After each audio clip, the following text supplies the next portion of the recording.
Ang unang career mo ay nursing, tama? Tama. After nursing school, actually, ang first na job ko is sa shelter. I have to be honest, hindi yun yung first love ko. What pushed me toward therapy din is nung COVID times, experience burnout in a way na I was really disconnected from myself. Isa sa mga wino-wonder ko, I'm very, vocal naman ako lagi into saying na parang advocate ako ng mental health ng tao kasi hindi ko talaga siya naiintindihan dati. When somebody experiences yun nga yung mga negative experience nung formative years ng buhay nila, when you think about abuse, may power dynamics yan. May perpetrator at saka may na-abuse. Sa power dynamics na ito, may nakakataas, may nakakababa. Yung nakaka-experience nung abuse, wala masyadong choice, wala masyadong power. Nag-e-endure lang nung injustice, nung abuse. Kung hindi ito ma-challenge, pwede niyang ma-carry ito throughout ng adulthood at ma-manifest as yung anxiety na sinasabi mo. How do you get out of this would be knowing na healing can be possible kung may bibigyan ka ng choice, kung may bibigyan ka ng space na environment na safe.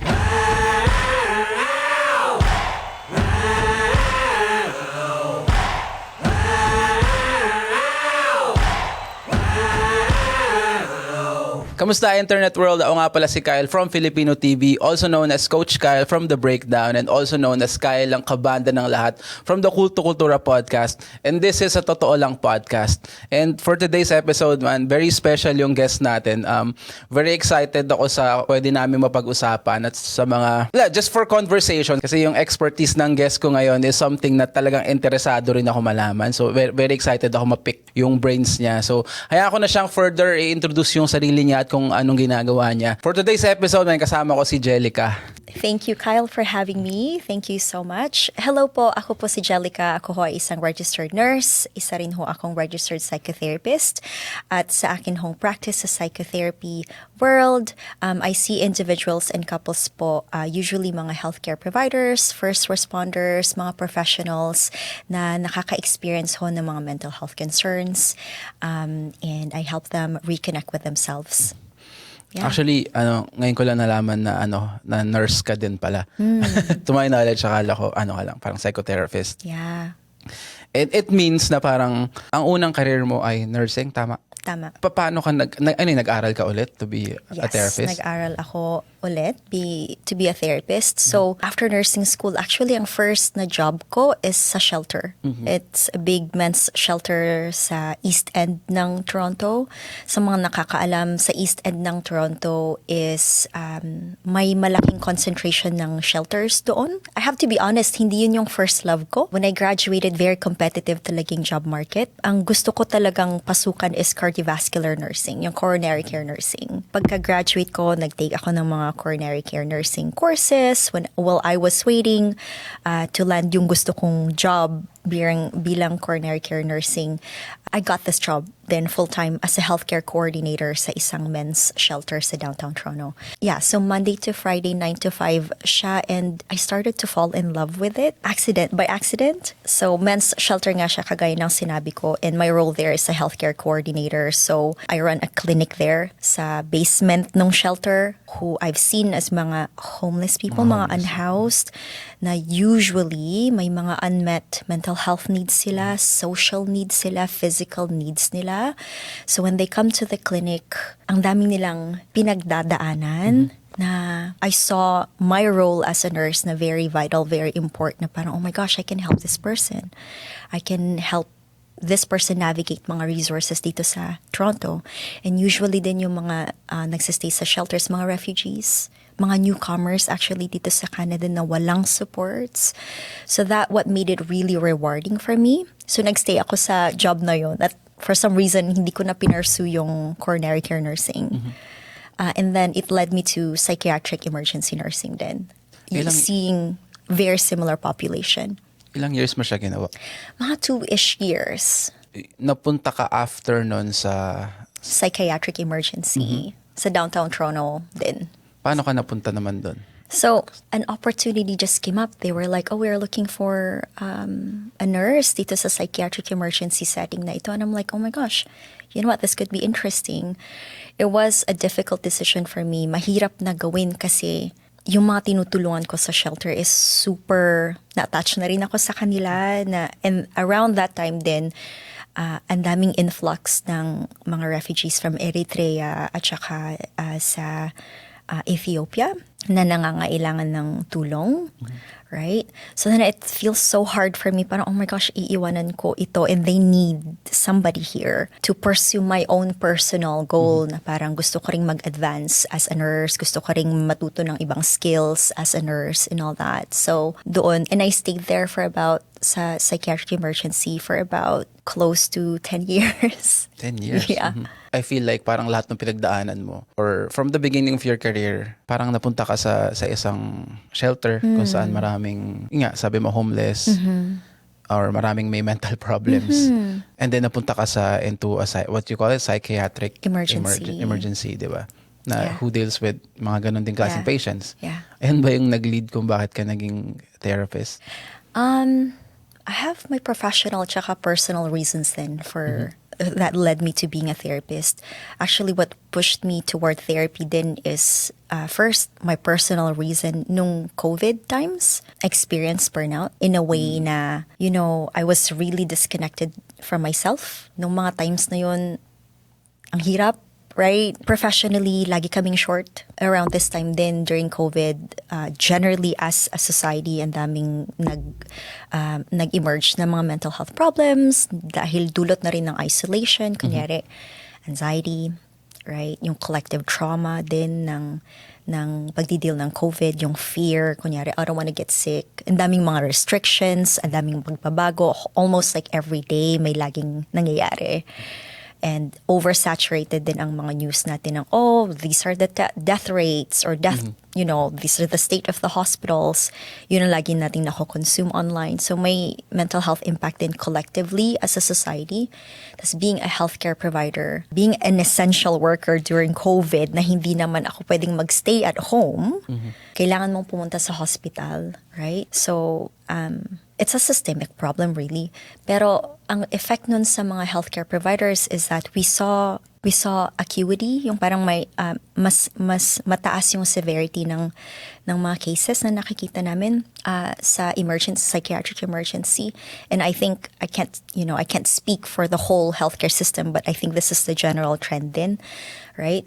Tapos, obviously, as nurses, tao rin naman kami na nakaka-experience ng mga collective trauma and collective stress na na-experience din ng non-nurses, right? So, hindi din namin makita ang family namin. Hindi din kami makapag-socialize, for example, na tigil or na delay din yung mga, kunyari, important ng mga life events namin. Tao rin namin kami, right? So, you're carrying that. Tapos sa trabaho mo din yung stress ng put PPE, masks, and all that. Tapos dapat isolation, you should screen everybody ng COVID symptoms. Tapos ito yung protocols, tas laging nagbabago.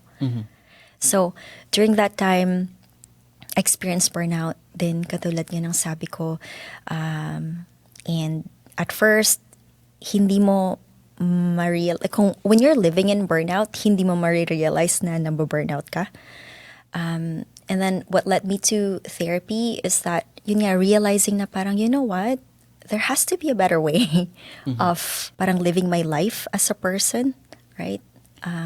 Which is why din sa practice ko, I see similar people, healthcare providers such as me, mga first responders, professionals din na nagna-navigate yung intersection ng immigration, trauma, at saka yung work as a professional in a high-pressure environment. Grabe, naalala ko lang kasi yung girlfriend ko is also a nurse. Okay. And then, kayo yung parang mga heroes ng pandemic di ba? Yeah. Nursing. Pero, naisip ko noon, as much as nagkokos sa memories ko lang, yun nga, dahil nga buong pandemic siya sa buong bansa, ang daming, doon talaga lumala yung parang ang daming mga mental health problems kasi nga, Yun nga, sabi mo kanina, dahil sa isolation, meron pang ang side na parang hindi naniniwala sa vaccine, hindi mo sure kung maniniwala ka sa vaccine and all that. Parang meron bang parang mas better way na na-handle yung pandemic sa tingin mo? Para hindi naging ganun yung epekto niya sa mga tao, si tingin mo paano?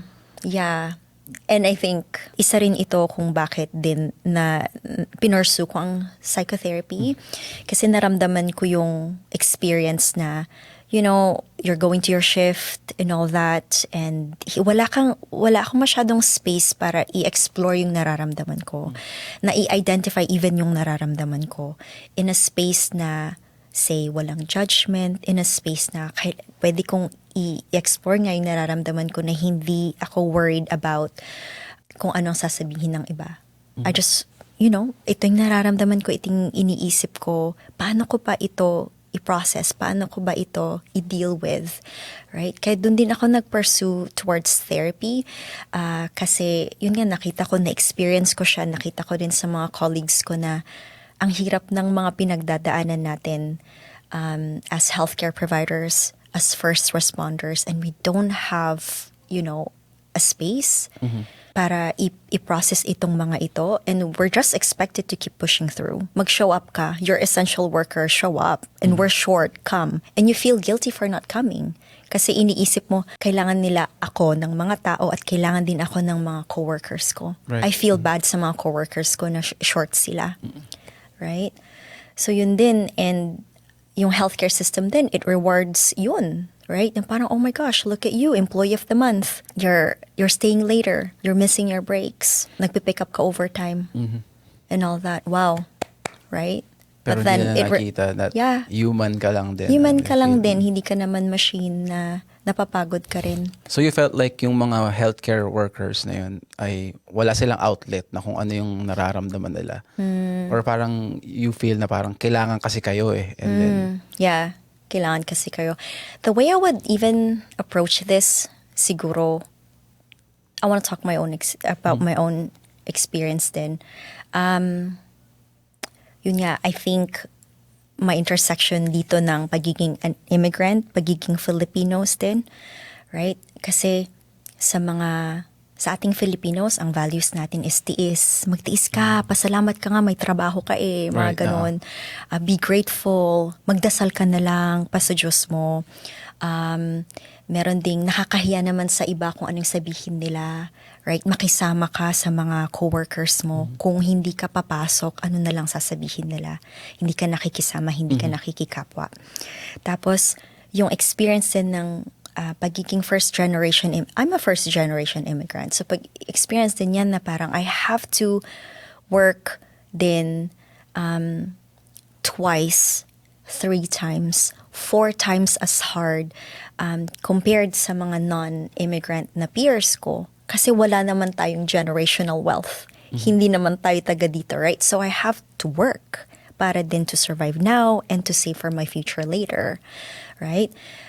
So the whole immigration, I guess, experience para sa akin is built around survival. Pagdating mo dito, kukunti lang naman ang resources nyo. Wala naman masyadong supports around you. Maswerte ka kung may supports around you. But as a family, you would all parang push through, mag-survive, i-budget natin kung anong meron tayo dito, right? So that also tells us to like minimize our own pain. Ayaw ko mo maging pabigat. yeah. Tahimik na lang ako para maging okay ang lahat. Right? Siguro yun din yung mga rason kung bakit nahirapan ako, for example, as a healthcare worker dealing with COVID that time. Kasi yun nga yung Filipino values ko naman, nakakahiya naman. Pasok na lang ako. Ano kayang sasabihin nila? I feel guilty for not going. Kawawa naman yung ibang mga kawork ko. Right? And then yung immigrant Filipino mentality din na magtiis ako. Kaya ko to. Pasalamat nga ako. May trabaho ako Ganon. But then, on the flip side, ang hirap. Hindi ako nakakatulog. I was so disconnected with myself. During my shift din, nakakalimutan kong mag-washroom break. Nakakalimutan kong kumain. Uminom ng tubig kasi nga ang busy, go, go, go, and they emerge. Yeah. Right? Lalo na kapag short din kayo. So, short-staffed kayo. So, yung mga compounded talaga na, stressor and all that, resting feels guilty for me. It felt guilty for me. Parang hindi ako makapagpahinga. Nakakahiya naman kung magpahinga ako kasi lahat sila nagtatrabaho and then ako uupo. Yung ganun. So, paano ka naka-survive or what did you do? Yeah, so I sought my own therapist then at that okay. time. So that actually allowed me to process this whole thing, yung internal tension ko between my culture, my immigrant story, as well as yung pagiging healthcare provider na we were taught as nurses na parang, okay, dapat patient-centered, dapat isipin mo yung pasyente mo and all that stuff. Also, kind of, ang narrative din doon is parang, prioritize them. I-prioritize mo or mag-time management ka and all that stuff. But they don't really teach you as well to parang prioritize mo rin ang sarili mo. Actually, take care of yourself din para makapag-show up ka as a good nurse. Ano yung nakuha mo from therapist na that made you, feel better or okay ka ba from after? Yeah. Ano yung nakuha mo sa kanya or sinabi niya sa'yo na ginawa mo? So, ang nakuha ko sa therapy is a few things, right? Merong yung knowledge na merong spaces na pwede mong i-explore kung anong iniisip mo, nararamdaman mo, kung ano yung nararamdaman din ng katawan mo. Pwede mong malabel yung nararamdaman mo. Once you label it as well, once you understand it, parang you can be more compassionate towards yourself then, right? Masha-shift din yung, I guess, yung center of gravity mo na kunyari, self-sacrificing parate, helping parate na nawawalan ka na.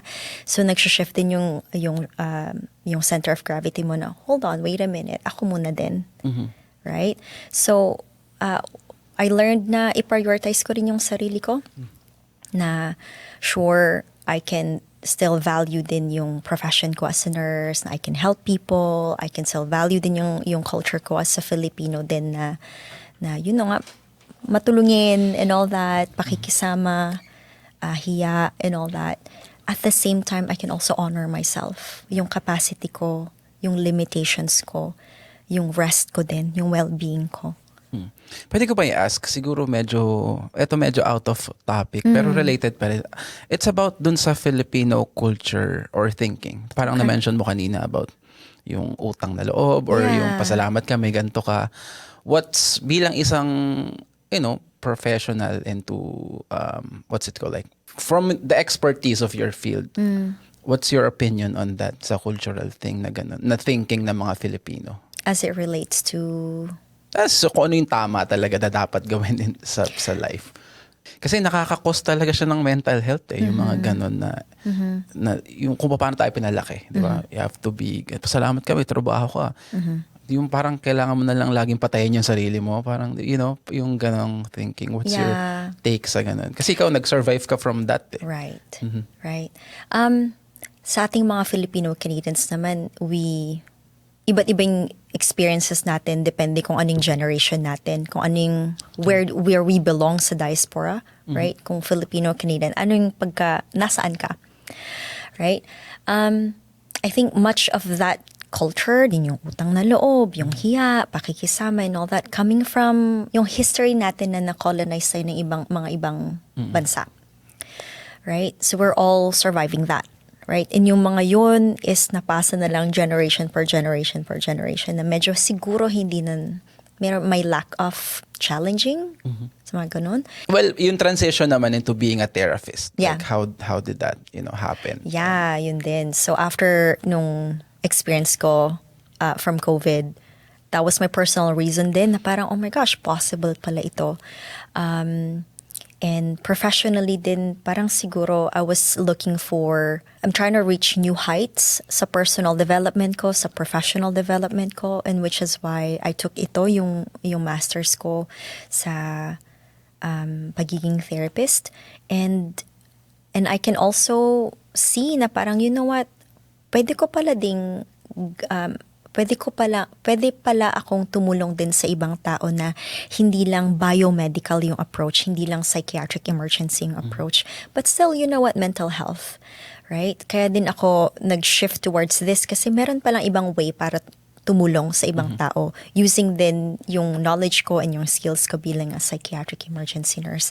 And yun nga, dahil din na-experience ko yung burnout, so I really also want to help out yung mga kapwa ko healthcare providers, kapwa ko mga first responders, sa nararamdaman din nila. Kasi as carers, we need care too. Kailangan din natin ng tulong, right? So, Gusto ko lang naalala, binanggit mo pala yung burnout. Gusto ko lang siyang lagyan ng parang, yung topic na yun, parang conclusion ba? yeah. So what would you say or tell yung mga people na yun nga nakakaranas ng burnout? Yeah. So, the way I would answer that is then, in my experience being yun ngayon, immigrant, Filipino, at saka healthcare providers, is all of these, itong experience na ito really is, yun nga, may element ng pag-minimize mo, pagda-downplay mo ng kung anong nararamdaman mo kasi pinaprioritize mo yung ibang tao. Right? And that happens day in and day out. Kung nakakaranas ka ng burnout, sometimes when you think na parang pasalamat ako dapat, may trabaho ako eh. You see burnout na parang it's my personal failure. Hindi ko kasi inalagaan ang sarili ko. Or moral failure. Siguro, I failed. Siguro kasi, hindi ko kinaya. Or weak ako, ang hina akong tao, mahina ako, right? And no. It's not a personal failure, it's not a moral failure. Ang nararamdaman yung burnout, yung kunyari pagdi-disconnect nyo sa sarili nyo, pagiging irritable, hindi ka makatulog, naapektuhan negatively yung relationship mo sa kunyari partner mo, right? Hindi ka maging mahirap maging present sa relationship, sa mga anak and everything, right? It's because your body is stressed. It's normal, it's a normal response sa stress na nararamdaman mo, right? And understanding that gives you parang a new way of thinking, even hope na parang, ganito pala, right?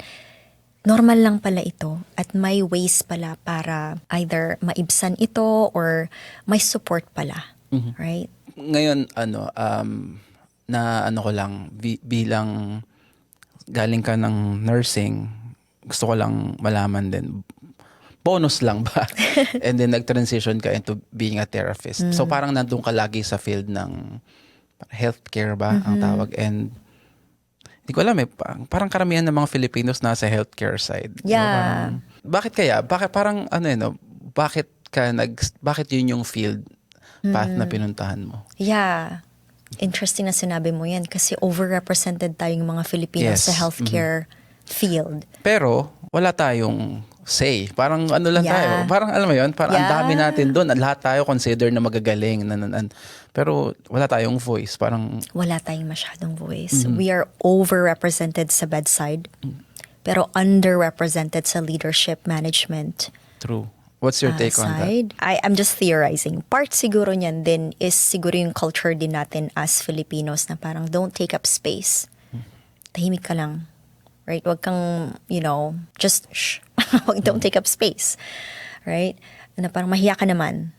Right? Because in leadership and management positions, kailangan mong magsalita, kailangan mong mag-advocate, kailangan mong, this is what's happening right now. Kailangan mo ng parang very firm, strong skills, people skills, right?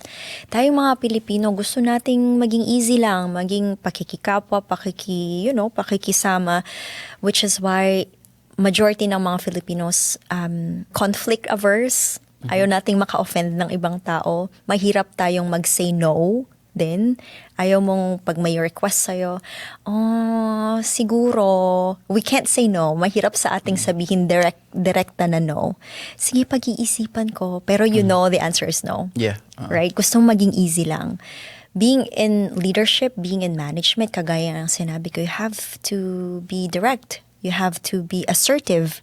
You have to, kailangan mong mag-decide, right? Ng quick, ng siguro, not just quick, pero may mga elements na magde-decide ka, may mga madi-disadvantage, right?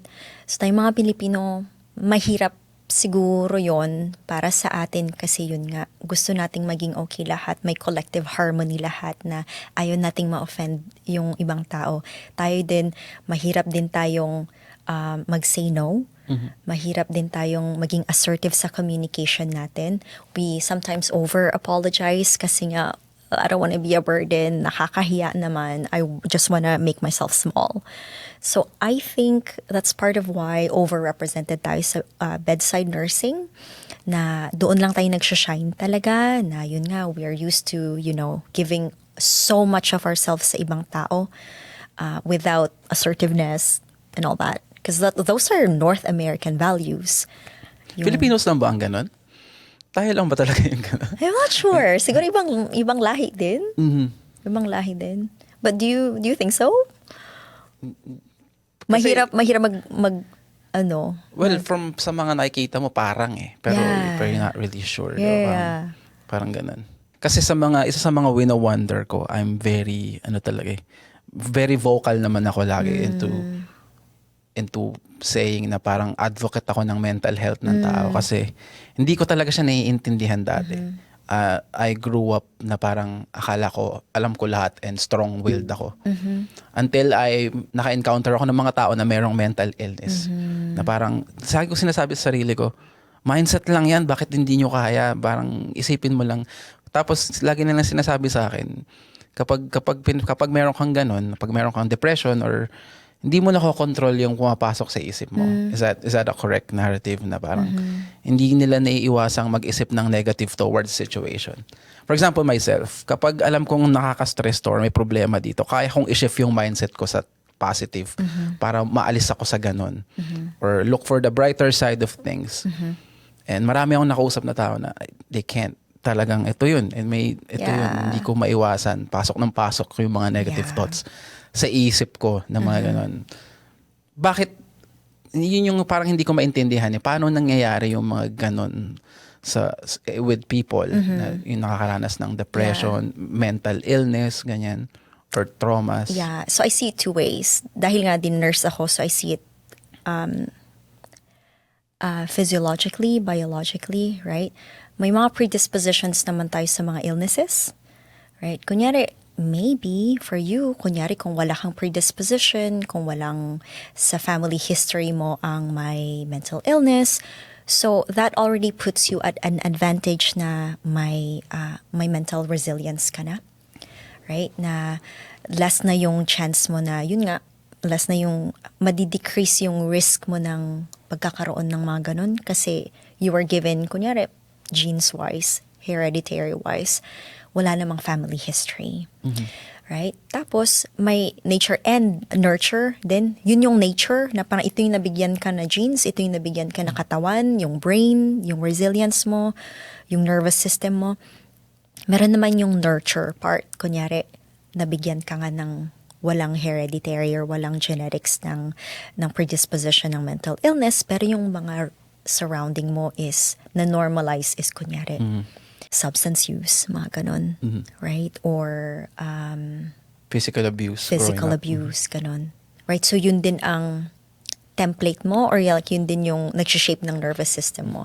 So maybe the way I see it, kung for you, is that you see it na parang, kaya ko namang ma-shift yung mindset ko. That's a skill. That's a skill you probably have learned nung bata ka na normalize siguro sa surroundings mo. Siguro wala kang predisposition sa family mo na parang for you, ito yung normal sa akin eh. So bakit hindi ko to makita sa iba? Right? Siguro yun din yung disconnect. Right? Pero sa iba, siguro may predisposition sila ng low mood, may predisposition sila ng anxiety. Tapos siguro din, nakaka-experience sila ng acute stressors sa buhay nila at wala silang support. For example, mahirap humingi ng tulong. For example, kaya din yun, yung negative thinking nila is nagsistay doon. Walang space para i-process yun. Walang supports para i-process yun. I guess to be specific, kunyari may childhood trauma, ganyan. Yeah. Marami lang kasi akong kilala. And, kung mapapanood man nila sana to. Ano ba talaga yun? Like, what should they do para makaalis sa ganon? Or meron ba talagang Hindi ko alam, hindi ko sure kasi and by medical terms or parang kung ano ang knowledge, parang may naririnig ko story na it stays with you forever, hindi siya nako-cure, ganyan. What's your... Yan, may childhood trauma siya. Nagkaroon siya ng physical abuse nung bata siya na nadala niya sa pagtanda niya. Meron siyang trust issues.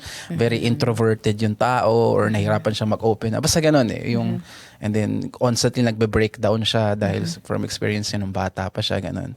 How did they actually get out of that? I would answer that. Ito na naman, mag-over-explain na naman ako. Bayad yata dapat yung mga ganitong consultation eh. I know. May Okay. bayad. Yeah, I know, right? Okay, wait. Sorry. No. How do they heal from that? Right? Or nahi-heal pa ba talaga yan? Nahihil. Okay. Yeah. I just wanna make it coherent. Yung parang i-shorten ko lang kasi sa mind ko. Yeah. So normally what happens then is when somebody experiences yun nga yung mga negative experience nung formative years ng buhay nila is that usually sa kunyari kagaya ng sinabi mo abuse, right? When you think about abuse, may power dynamics yan. May perpetrator at saka may na-abuse. May power dynamics yan. Sa power dynamics na ito, may nakakataas, may nakakababa. Yung nakaka-experience nung abuse, wala masyadong choice. Wala masyadong power. Right? Nag-endure lang nung injustice, nung abuse. Right? So, kagaya nga ng sinabi mo, kung hindi ito ma-challenge, kung hindi ito hindi siya masusuportahan, pwede niyang ma-carry ito throughout ng adulthood at ma-manifest as yung anxiety na sinasabi mo, as trust issues na sinasabi mo. So, maapektuhan din yung pagre-relate niya sa ibang tao. Right? So, how do you get out of this would be knowing na healing can be possible kung may bibigyan ka ng choice, kung mabibigyan ka ng space na environment na safe. Kasi kung ang childhood mo is like that, repeated abuse, yun na yung template mo, doon na shape kung paano mo maiintindihan ang sarili mo, maiintindihan ang ibang tao, at maiintindihan ang buong mundo. Pwede mo yung i-unlearn, at pwede kang mag-learn ng bagong ways of being. Pwede pala na mag-trust ako. Pwede ko pala itong pagkatiwalaan. Pwede ko palang isit itong discomfort na ito na, na hindi, pwede ko palang i-unlearn na lahat, kunyari, ang natutunan mo sa experience mo na abuse is lahat ng mga lalaki ay hindi na pagkakatiwalaan kasi yun yung experience mo before. Pero ngayon, kunyari, as an adult, na iba naman yung experience mo, iba na yung situation mo, right? Circumstances mo. Pero yun pa rin yung template mo eh. Yun pa rin yung nag-run ng show na parang, I can't trust Kyle kasi lalaki siya. Right? Pwede mo yung i-challenge na parang, pwede pala siyang i-trust. Pwede pala siyang mapagkakatiwalaan hindi lang dahil lalaki siya, nang dahil ito lang yung experience ko noon, ipipaint ko na si Kyle as hindi mapagkakatiwalaan. Right? That can happen through, yun nga, safety. That can happen through challenging din yung mga yun. Gently. Through therapy din. Right? So, ang sinasabi mo is pwede mong ma-change yung template na natanim sa'yo. Yeah. Pero mahirap yun para sa kanila eh. From the conversations that Yes. I've had with them, parang sobrang hirap. Or minsan feeling nga nila impossible eh. Yeah. So, ang sinasabi mo, ang way is kailangan mo i-challenge yung ganong mindset na hindi siya impossible. Una, kailangan mo maniwala na possible siya, di ba? Possible siya. Right? And para mangyari yun nga kagaya ng sinabi ko, you have to create yung space, yung emotional space na ganito na parang pakinggan natin kung ano yung, ano ba yung nararamdaman mo, right? Paano mo naramdaman yan? Or saan mo nakuha yan? Right? And without judgment, without criticism, parang safe lang talaga, open. Right? Ganun pala. And then, yung acknowledgement na yun na yung nangyari. And then offer them a way of parang, pwede ba siguro na isipin din na si Kyle is, or ang mga lalaki, hindi naman lahat ng lalaki is hindi mapagkakatiwalaan, for example. Right? May mga ibang tao naman talaga, may ibang lalaki naman talaga na, mabubuti ang loob, right? Hindi naman lahat ng lalaki may masamang intention, right? So parang bibigyan mo sila ng space to be able to share that. And then i-acknowledge mo yung pinagdada. Parang ma-feel nila na hindi sila na-judge or welcome or valid yung pinagdaanan nila ba? Is that what you're parang yun ba yung sinasabi Isang mo? part ng small part ng therapy yan. Yeah. So gusto ko lang balikan kanina, pinag-uusapan natin yung Filipino values. And bilang, Filipinos abroad, meron siyang cultural differences eh. And then personally, meron akong mga cousins na una-una sa akin kasi Canadian born talaga ako eh. Okay. And then lumaki ako sa Philippines. Medyo blessed ako na lumaki ako sa Philippines kasi na-experience ko yung culture at lumaki ako sa culture ng Philippines. Kahit nag-start ako dito as English speaking, ganyan, na mas madali siyang nabago sa akin kasi bata pa ako. And then finally bumalik ako dito, nakita ko na ulit yung difference ng cultures. And then when I got here, I have cousins na dito sila pinanganak at lumaki na parang ang daming traditions or cultural things ng mga Filipino na hindi naman ganun sa North America. And then nagkakos sa kanila ng mental health. Yeah. Na even values ng Filipinos is so much different from mga tao abroad. Meron ka bang ganong experience or what's your take sa ganon? Yeah. Actually, some of yung mga clients or some of the people na sinusuportahan namin sa practice namin is exactly that, yung experience nila na parang may code switching. Na sa bahay, we're Filipino. Sa bahay, we're expected to be, to honor yung values ng Filipinos. Right? Kunyari sa bahay, you still say tita, tito, and all that. You don't use yung first name basis sa mga elders mo. Tapos, you're not supposed to answer back. Kunyari, you're not supposed to, pabigat or be assertive. Dapat soft lang, light lang.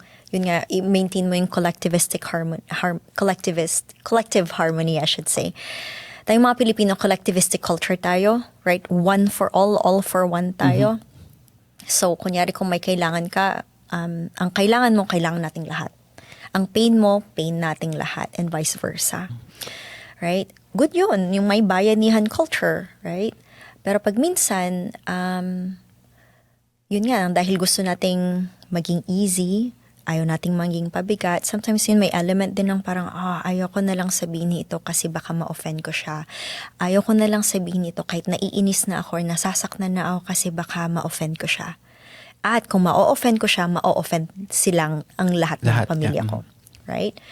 That, may mga family cultural expectations. Tapos paglabas mo sa school, sa community, sa workplace, you operate under yung North American individualistic culture na would promote independence, which is the opposite nung collectivistic na all for one, one for all, like independence, boundaries, assertive communication, take up space, direct communication din, yung mga ganun. Yun nga, very opposite ng sa bahay.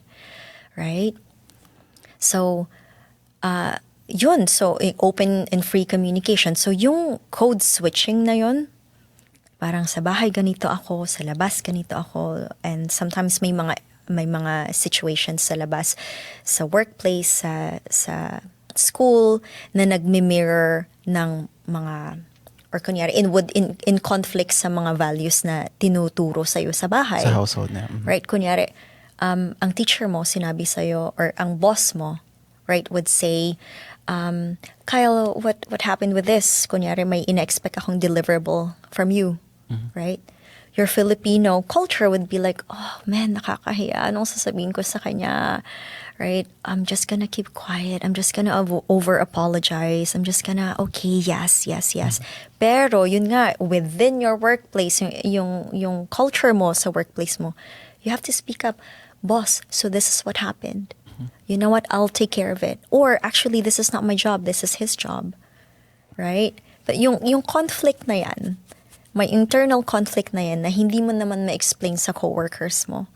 Ito yung nagkakos din for many people to maging hyper-vigilant. Ibig sabihin, you're reading the room. Ibig sabihin, okay ba siya? Is he mad? Is he mad at me? Right? Yung constant na nag-scan ka ng ganun, constant din na parang kung ano yung vibe niya, ima-match ko siya. Dun din yung source siguro for a lot of people, anxiety. For a lot of people, parang, oh man, after interactions, nag-overthink sa, how could I have done that differently? Dapat ganito na lang sinabi ko. May self-doubt, my overthinking, my self-flagellation. Oh man, I'm so this, I'm so that. Dapat ganito yung sinabi ko. Right? So ito yung conflict ng individualistic at saka collectivistic culture na usually ng mga clients na sinusupport namin sa practice namin is na-experience. Right? And so yeah, which is why I was intentional din with the team that I work with. In my team, I work with Kurt. Isa siyang registered psychotherapist din, qualifying na second-generation immigrant. Na ganyan din yung lived experience niya. So Meaning dito siya lumaki? Dito pinanganak? Yes. So born and raised siya dito sa Canada. And yun din yung lived experience niya. And most of the people he supports are like that din. Kasi nagigets niya yung experience. He's living the experience. May lived experience siya sa ganyan. And he works well with, yun nga din, mga professionals who are living that reality to explore themselves. He provides a safe space para explore nila. Ganito pala yung internal conflict ng nararamdaman ko. I-label nila yung nararamdaman nila. I-label nila yung mga thoughts nila. And also find a way to, how do I navigate this based on my values? How do I live my life based on how I want to live my life? Na hindi naman i-reject ko yung culture ko as a Filipino, and at the same time would let me still function in my world here in Canada. Parang ganun. Ano siya, kaya nagustuhan ko lang yung topic na yan kasi I guess for viewers lang, siguro kung galing ka sa Philippines, if you're an immigrant from the Philippines, hindi mo masyadong maiintindihan kasi mas common yung ganito yung pinagdadaanan kung if you were born and raised here. And yun talaga, hindi mo magigets eh. Marami kang hindi maintindihan. Magbe-base ka lang sa sinasabi sa'yo ng parents mo sa bahay. Kasi kung sa Pilipinas ka, norm yun eh. Yeah. You wouldn't know otherwise, di ba? So, mas common siya na pinagdadaanan ng mga tao na, for this case, Filipino Canadians na dito talaga lumaki. And yun yung isang side na hindi rin siya masyadong napag-uusapan. Pero it's good kung may makakita. Kaya kung meron like, kunyari, Filipino Canadians yun na makakita na makakapanood nito na makita na pinagdadaanan nyo to, it's hindi ka mag-isa, parang alam mo yan, it's normal, pinagdadaanan talaga siya. And siguro as an expert to this with meron kang close friend or colleagues na ganyan, and it's kahit yung mabilis lang in a summary, ano pa yung mga parang dapat nilang malaman about this or mga dapat nilang gawin? Yeah. I'm glad you asked that kasi sa experience natin being Filipino Canadians, wala namang manual para, alam mo yun, walang manual na parang how do I act? What do I say? How do I navigate these two cultures? Kasi yun nga, iba't iba naman yung experiences ng iba't ibang tao. Depende kung anong generation ka, nasaan ka within the spectrum of the diaspora, right? So, yun nga, walang manual, hindi rin naman tayo tinuruan explicitly ng mga parents natin. Oh, ganito dapat sa bahay, dapat ganito naman. And how do you navigate that difference, right? So, healing this or like navigating this really doesn't look like parang grand declaration or grand gesture. It happens into small relational moments. Kunyari, related to we were talking about kanina na siguro ngayon at sa future generations ng Filipino Canadians, siguro role modeling sa mga nephews and nieces, sa mga friends natin na parang, you know what, we can rest without guilt. It's okay. You know what? Resting, it's not a form of weakness. Hindi naman natin, pag nag-rest ako at nakaupo ako sa couch, I'm not being lazy. I'm actually preserving myself. I'm actually listening to my body. Kailangan ko ang rest kasi I live in a body that requires rest, right? Fundamental requirement yan ng survival natin. Rest. Magpahinga. Matulog. Right? Also, it's okay na i-role model din natin sa mga nephews, nieces, sa mga anak natin, sa mga friends natin din na, you know what, I can name my emotions. Pwede na naman nating pag-usapan ito. Feelings are not things that we need to, or we shy from. Right? Normal ang emotions na part yan ng buhay. Normal ang ma-stress.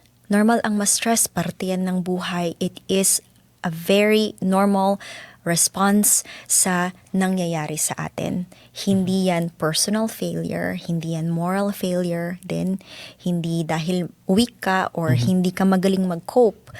Normal lang yan. Right? And it's okay din mag-ask ng help. I-role model din natin sa kanila na parang, I need help with this. Pwede mo ba akong tulungan? Right? And hopefully with those small things din, masha-shape din natin kung what would, honoring our Filipino collectivistic culture as well as honoring din yung experience natin dito sa Canada din, yung living in between two worlds. Yeah. Ang ganda ng pagkakasabi mo nun. And, okay, so baka move on na muna tayo sa topic na yan. Ikaw, personally, ano nga bang mga pinagkakaabalahan mo pa ngayon, recently? Yeah. Okay. Recently, personally, trying to be regular sa physical activity, pag-gym, pag-yoga. Ganun importante sa akin yan, mga non-negotiables ko yan. I really wanna maintain an active life. And professionally din, I recently opened an office sa Vaughan. So ang intention ko doon is to offer a space really para sa mga clients din namin, para sa mga sinusuportahan din naming mga individuals at saka mga couples to have a place so they can explore their feelings, explore what their thoughts and all that for nawala ako. Let me track back. Yeah. Professionally, I've been busy opening up an office. So sa office na ito, sa Vaughan, in-person therapy space siya para sa mga individuals at saka mga couples experiencing stress, high pressure, cultural and identity, belonging questions, mga ganyan.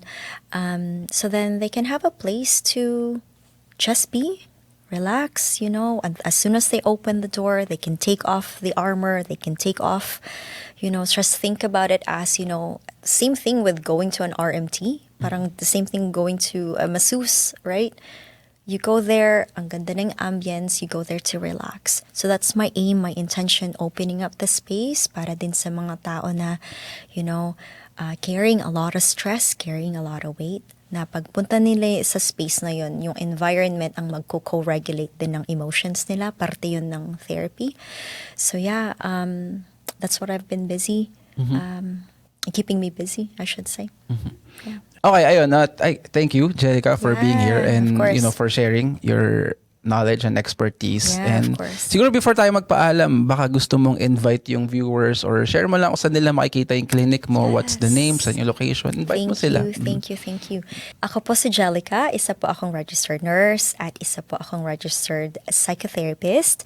Ang pangalan po ng clinic ko ay Growth Psychotherapy at meron po kaming in-person therapy space sa 9401 Jane Street. Ang pinakamalapit po na intersection is Jane and Rutherford.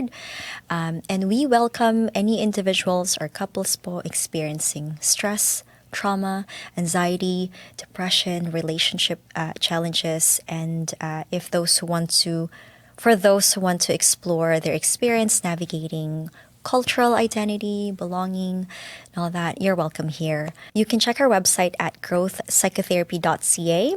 as well as follow us on our socials at Growth Psychotherapy. Yeah. Ayun, again, thank you, Jellica, for being Salamat. here at sa Salamat. pag-accept ng Salamat. invitation. And Yes.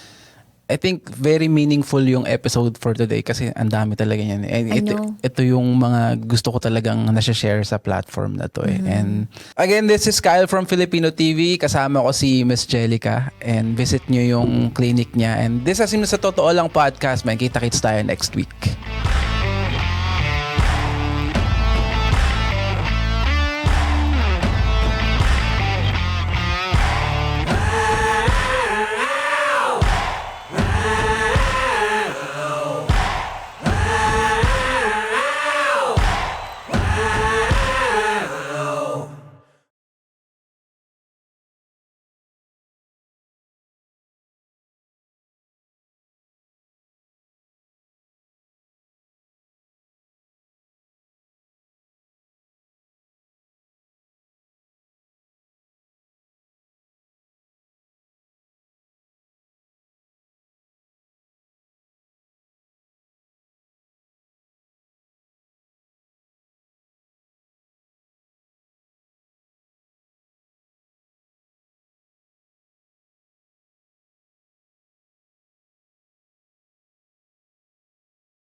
isa rin ito kung bakit din na pinursue ko ang psychotherapy.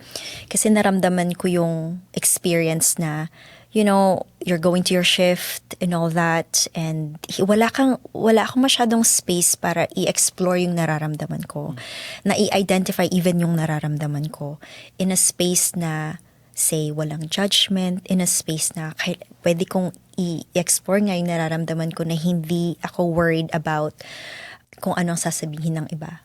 I just, you know, ito yung nararamdaman ko, itong iniisip ko, paano ko pa ito i-process, paano ko ba ito i-deal with, right? Kaya doon din ako nag-pursue towards therapy, kasi yun nga, nakita ko, na-experience ko siya, nakita ko din sa mga colleagues ko na ang hirap ng mga pinagdadaanan natin as healthcare providers, as first responders, and we don't have, you know, a space para i-process itong mga ito, and we're just expected to keep pushing through. Mag-show up ka, you're essential worker, show up, and we're short, come. And you feel guilty for not coming.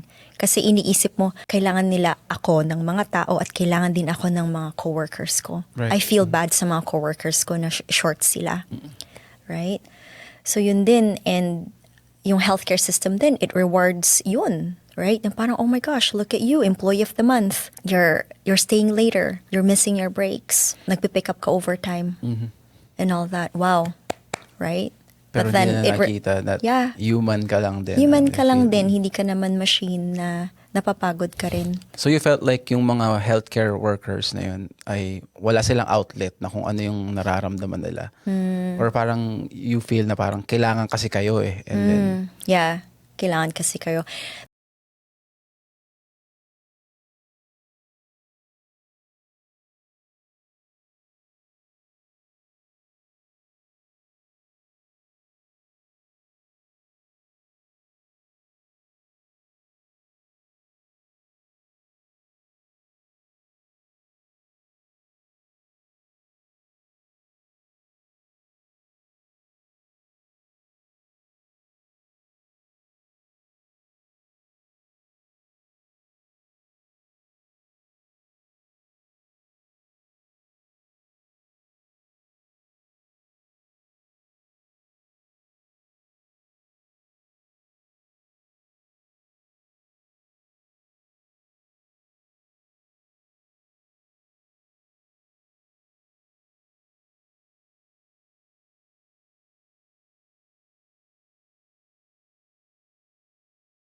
Kasi isa sa mga wino-wonder ko, I'm very, very vocal naman ako lagi into saying na parang advocate ako ng mental health ng tao kasi hindi ko talaga siya naiintindihan dati.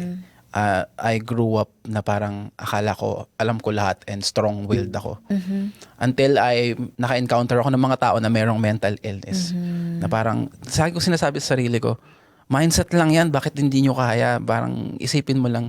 Tapos lagi nilang sinasabi sa akin, kapag meron kang ganun, pag meron kang depression or hindi mo nakokontrol yung pumapasok sa isip mo. Is that a correct narrative na parang hindi nila naiiwasang mag-isip ng negative towards situation? For example, myself, kapag alam kong nakaka-stress to or may problema dito, kaya kong i-shift yung mindset ko sa positive para maalis ako sa ganun. Or look for the brighter side of things. And marami akong nakausap na tao na they can't. Talagang ito yun. And ito yun. Hindi ko maiwasan. Pasok ng pasok yung mga negative thoughts sa isip ko na mga ganun. Bakit? Yun yung parang hindi ko maintindihan. Paano nangyayari yung mga ganun with people na yung nakakaranas ng depression, mental illness, ganyan, or traumas. Yeah.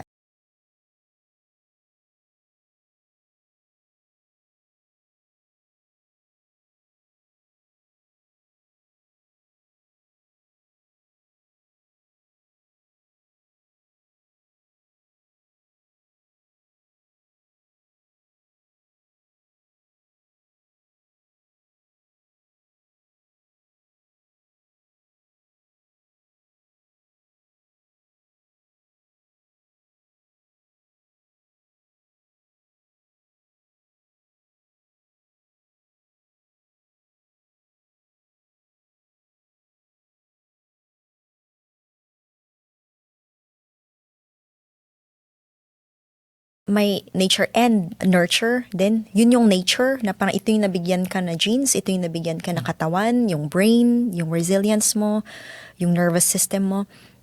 Meron naman yung nurture part, kunyari.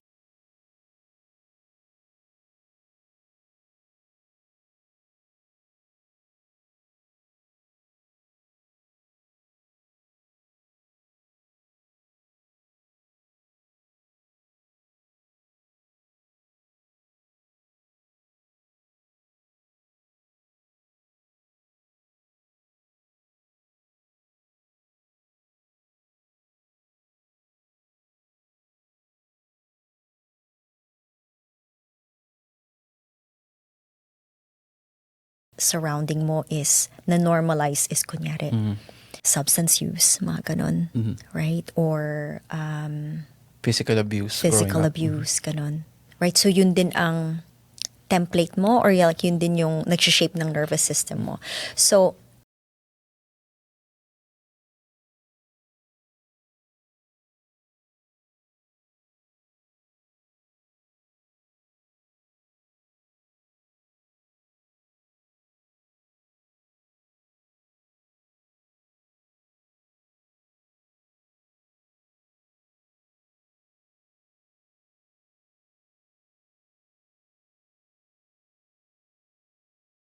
So normally what happens din is when somebody experiences yun nga yung mga negative experience nung formative years ng buhay nila is that usually sa kunyari kagaya ng sinabi mo abuse, right?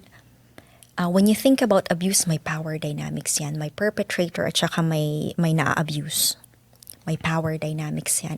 Sa power dynamics na ito, may nakakataas, may nakakababa. Yung nakaka-experience nung abuse, wala masyadong choice. Wala masyadong power. Right? Nag-endure lang nung injustice, nung abuse. Right?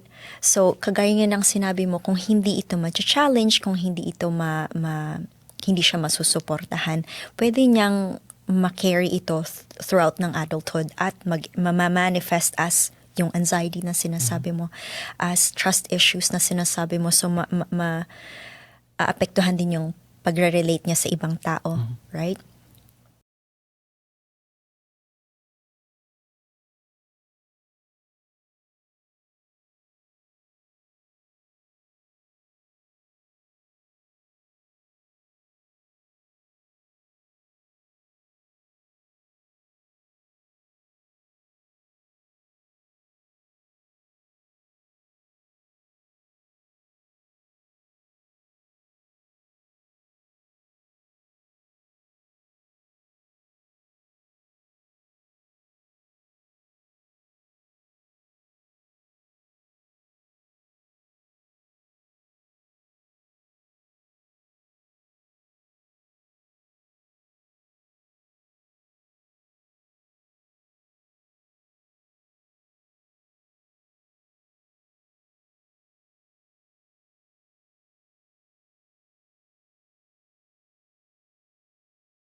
I guess to be specific, kunyari may childhood trauma, ganyan. Yeah. Marami lang kasi akong kilala. And, kung mapapanood man nila sana to. Ano ba talaga yun? Like, what should they do para makaalis sa ganon? Or meron ba talagang... Hindi ko alam, hindi ko sure kasi and by medical terms or parang kung ano ang knowledge, parang may naririnig ko story na it stays with you forever, hindi siya nako-cure, ganyan. What's your... Yan, may childhood trauma siya. Nagkaroon siya ng physical abuse nung bata siya na nadala niya sa pagtanda niya. Meron siyang trust issues. Very introverted yung tao or nahirapan siya mag-open. Basta ganun eh. And then, constantly nagbe-breakdown siya dahil from experience niya nung bata pa siya. Ganun. How did they actually get out of that? I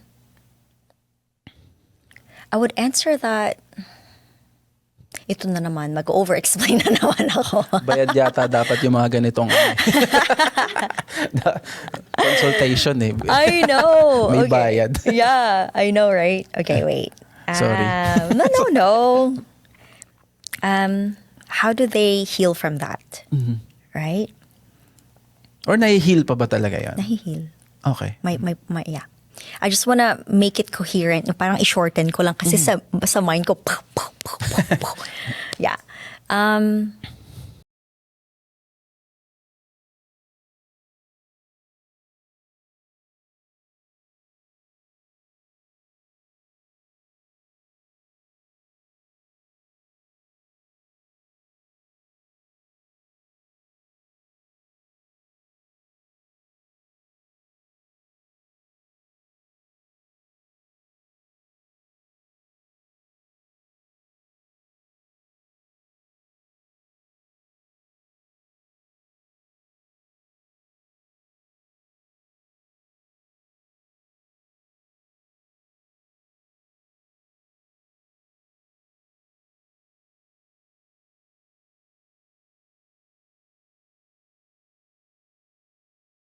So, how do you get out of this would be knowing na healing can be possible kung mabibigyan ka ng choice, kung mabibigyan ka ng space na environment na safe.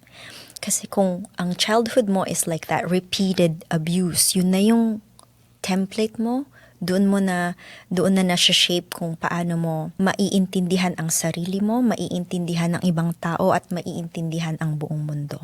Pwede mo yung i-unlearn at pwede kang mag-learn ng bagong ways of being. Pwede pala na mag-trust ako. Pwede ko pala itong pagkatiwalaan. Pwede ko palang isit itong discomfort na ito na, na hindi...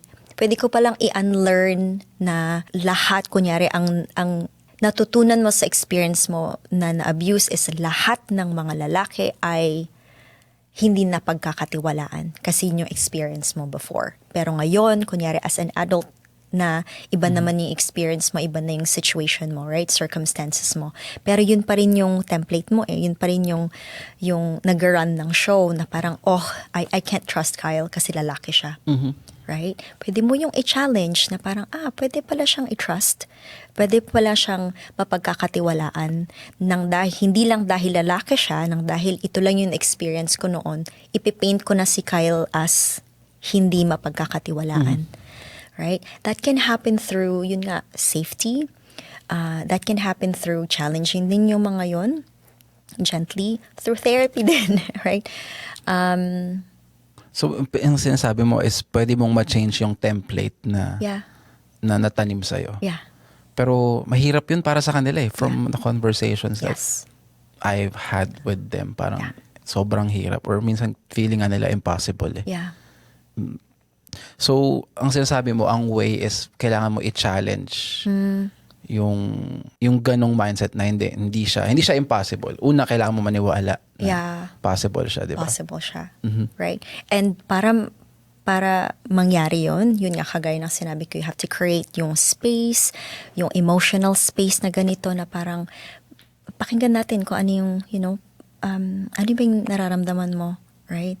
Paano mo naramdaman yan? Or saan mo nakuha yan? Right?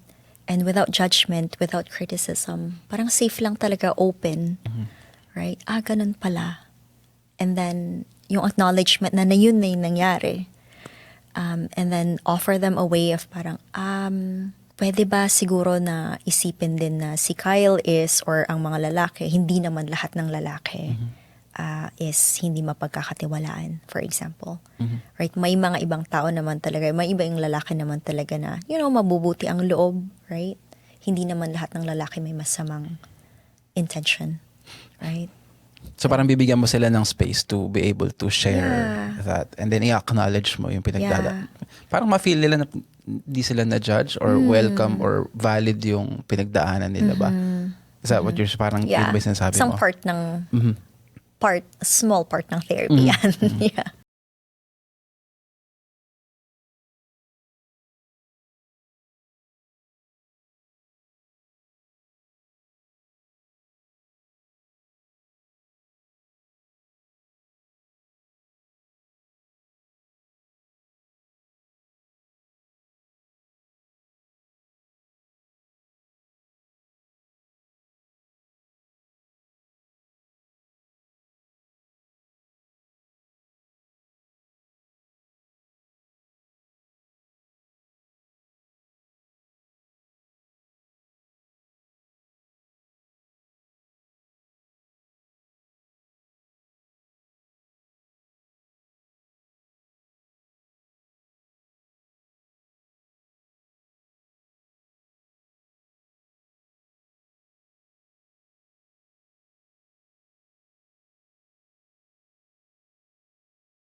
So, gusto ko lang balikan kanina, pinag-uusapan natin yung Filipino values. And bilang, Filipinos abroad, meron siyang cultural differences eh. And then, personally, meron akong mga cousins na, una-una sa akin, kasi Canadian born talaga ako eh. Okay. And then, lumaki ako sa Philippines. Medyo blessed ako na lumaki ako sa Philippines kasi na-experience ko yung culture. At lumaki ako sa culture ng Philippines. Kahit nag-start ako dito as English speaking, ganyan, na mas madali siyang nabago sa akin kasi bata pa ako. And then finally, bumalik ako dito, nakita ko na ulit yung difference ng cultures. And then when I got here, I have cousins na dito sila pinanganak at lumaki na parang ang daming traditions or cultural things ng mga Filipino na hindi naman ganun sa North America. And then nagkakos sa kanila ng mental health. Yeah. Na even values ng Filipinos is so much different from mga tao abroad. Meron ka bang ganong experience or what's your take sa ganon? Yeah. Actually, some of yung mga clients or some of the people na sinusuportahan namin sa practice namin is exactly that yung experience nila na parang may code switching.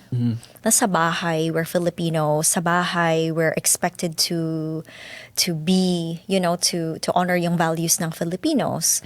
Right? Kunyari sa bahay, you still say tita, tito, and all that. You don't use yung first name basis sa mga elders mo. Tapos, you're not supposed to answer back. Kunyari, you're not supposed to, pabigat or be assertive. Dapat soft lang, light lang. Yun nga, i-maintain mo yung collective harmony, I should say. Tayong mga Pilipino, collectivistic culture tayo, right? One for all for one tayo. So, kunyari kung may kailangan ka, ang kailangan mo, kailangan nating lahat. Ang pain mo, pain nating lahat, and vice versa. Right? Good yun, yung may bayanihan culture, right? Pero pag minsan, yun nga, dahil gusto nating maging easy, ayaw nating maging pabigat, sometimes yun may element din ng parang, ayaw ko na lang sabihin ito kasi baka ma-offend ko siya. Ayaw ko na lang sabihin ito kahit naiinis na ako or nasasaktan na ako kasi baka ma-offend ko siya. At kung ma-offend ko siya, ma-offend silang ang lahat ng pamilya ko. Right? That, may mga family cultural expectations. Tapos paglabas mo sa school, sa community, sa workplace, you operate under yung North American individualistic culture na would promote independence, which is the opposite nung collectivistic na all for one for all, like independence, boundaries, assertive communication, take up space, direct communication din, yung mga ganon. Yun nga, very opposite ng sa bahay. Right? So, yun. So, open and free communication. So, yung code switching na yun, parang sa bahay ganito ako, sa labas ganito ako, and sometimes may mga situations sa labas, sa workplace, sa school na nagmi-mirror ng mga or kunyari in conflict sa mga values na tinuturo sa iyo sa bahay. Sa household na. Right, kunyari ang teacher mo sinabi sa iyo or ang boss mo, right, would say Kyle, what happened with this? Kunyari may ina-expect akong deliverable from you. Right? Your Filipino culture would be like, oh man, nakakahiya. Anong sasabihin ko sa kanya? Right? I'm just gonna keep quiet. I'm just gonna over-apologize. I'm just gonna, okay, yes. Pero, yun nga, within your workplace, yung culture mo sa workplace mo, you have to speak up. Boss, so this is what happened. You know what? I'll take care of it. Or, actually, this is not my job. This is his job. Right? But yung conflict na yan, may internal conflict na yan na hindi mo naman ma-explain sa coworkers mo. Ito yung nagkakos din for many people na maging hyper-vigilant. Ibig sabihin, you're reading the room. Ibig sabihin, okay ba siya? Is he mad? Is he mad at me? Right? Yung constant na nag-scan ka ng ganun, constant din na parang kung ano yung vibe niya, ima-match ko siya. Din yung source siguro for a lot of people, anxiety, for a lot of people, parang, oh man, after interactions, nag-overthink sa, how could I have done that differently? Dapat ganito na lang sinabi ko. My self-doubt, my overthinking, my self-flagellation. Oh man, I'm so this, I'm so that. Dapat ganito yung sinabi ko. Right? So ito yung conflict ng individualistic at saka collectivistic culture na usually ng mga clients na sinusupport namin sa practice namin is na-experience. Right? And so yeah, which is why I was intentional din with the team that I work with. In my team, I work with Kurt. Isa siyang registered psychotherapist din, qualifying na second generation immigrant. Na ganyan din yung lived experience niya. So Meaning dito siya lumaki. Dito pinanganak. Yes. So born and raised siya dito sa Canada, and yun din yung lived experience niya. And most of the people he supports are like that din. Kasi nagigets niya yung experience. He's living the experience. May lived experience siya sa ganyan. And he works well with, yun nga din, mga professionals who are living that reality to explore themselves. He provides a safe space para explore nila. Ganito pala yung internal conflict ng nararamdaman ko. I-label nila yung nararamdaman nila. I-label nila yung mga thoughts nila. And also find a way to, how do I navigate this based on my values? How do I live my life based on how I want to live my life? Na hindi naman i-reject ko yung culture ko as a Filipino, and at the same time would let me still function in my world here in Canada. Parang ganun. Ano siya, kaya nagustuhan ko lang yung topic na yan kasi I guess for viewers lang, siguro kung galing ka sa Philippines, if you're an immigrant from the Philippines, hindi mo masyadong maiintindihan kasi mas common yung ganito yung pinagdadaanan kung if you were born and raised here. And yun talaga, hindi mo magigets eh. Marami kang hindi maintindihan. Magbe-base ka lang sa sinasabi sa'yo ng parents mo sa bahay. Kasi kung sa Pilipinas ka, norm yun eh. Yeah. You wouldn't know otherwise, di ba? So, mas common siya na pinagdadaanan ng mga tao na, for this case, Filipino Canadians na dito talaga lumaki. And yun yung isang side na hindi rin siya masyadong napag-uusapan. Pero it's good kung may makakita. Kaya kung meron like, kunyari, Filipino Canadians yun na makakita na makakapanood nito na makita na pinagdadaanan nyo to, it's hindi ka mag-isa, parang alam mo yun, it's normal, pinagdadaanan talaga siya. And siguro as an expert to this with meron kang close friend or colleagues na ganyan, and it's kahit yung mabilis lang in a summary, ano pa yung mga parang dapat nilang malaman about this or mga dapat nilang gawin? Yeah. I'm glad you asked that kasi sa experience natin being Filipino Canadians, wala namang manual para, alam mo yun, walang manual na parang how do I act? What do I say?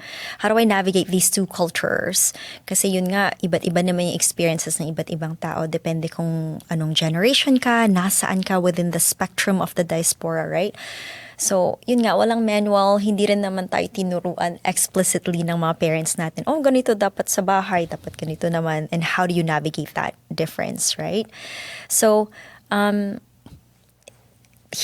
healing this or like navigating this really doesn't look like parang grand declaration or grand gesture. It happens into small relational moments. Kunyari, related to we were talking about kanina na siguro ngayon at sa future generations ng Filipino Canadians, siguro role modeling sa mga nephews and nieces, sa mga friends natin na parang, you know what, we can rest without guilt. It's okay. You know what? Resting, it's not a form of weakness. Hindi naman natin, pag nag-rest ako at nakaupo ako sa couch, I'm not being lazy. I'm actually preserving myself. I'm actually listening to my body. Kailangan ko ang rest kasi I live in a body that requires rest, right? Fundamental requirement yan ng survival natin. Rest. Magpahinga. Matulog. Right? Also, it's okay na i-role model din natin sa mga nephews, nieces, sa mga anak natin, sa mga friends natin din na, you know what, I can name my emotions. Pwede na naman nating pag-usapan ito.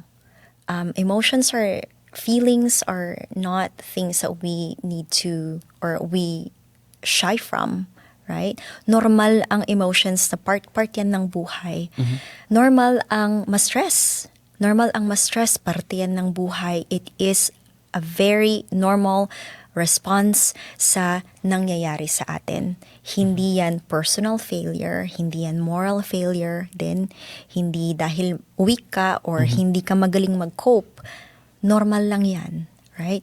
And it's okay din mag-ask ng help. I-role model din natin sa kanila na parang, I need help with this. Pwede mo ba akong tulungan? Right?